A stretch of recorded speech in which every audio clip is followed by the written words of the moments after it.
ইংরেজ ঐতিহাসিক W Hunter the Indian মুসলমানস নামক গ্রন্থে নিজের হাতে লিখেছে, আমরা যখন এই মুক্তিযুদ্ধের মোকাবেলায় এদেশে আমাদের শাসন ক্ষমতা টিকিয়ে রাখা কঠিন দেখলাম, তখন এই মুক্তিযুদ্ধকে বানচাল করার জন্য বিপুল পরিমাণ টাকা পয়সার বিনিময়ে এই দেশবাসীদের মধ্য থেকে কিছু দালাল খরিদ করে নিলাম মুক্তিযুদ্ধকে বানচাল করার জন্য। এই সমস্ত দালালদের এক দালালের নাম ছিল আহমদ রেজা খাঁ।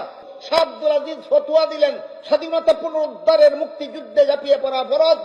গুলাম আহমদ রেজা খান দেরলভি আলামুল আলম বইয়ে ফতোয়াবাদী করল সংসদে আইন চাই।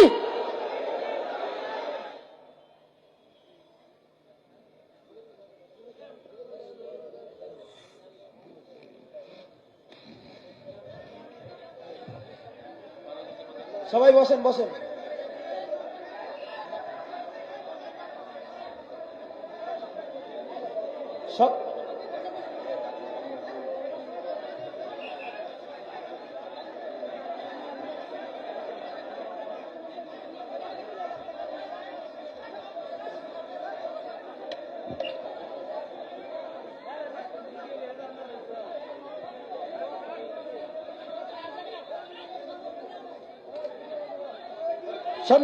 আমরা সকলে ধৈর্য সহকারে বসি, সকলে ধৈর্য সহকারে বসি, সকলে ধৈর্য সহকারে বসি।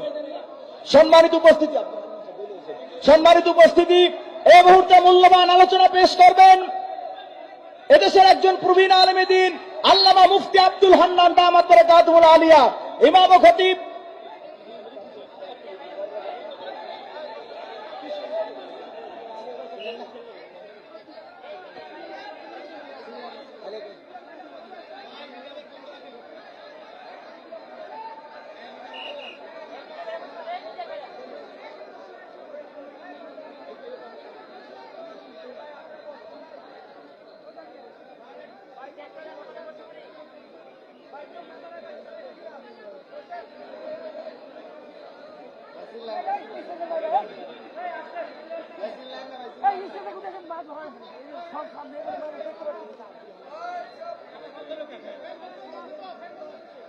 Hey,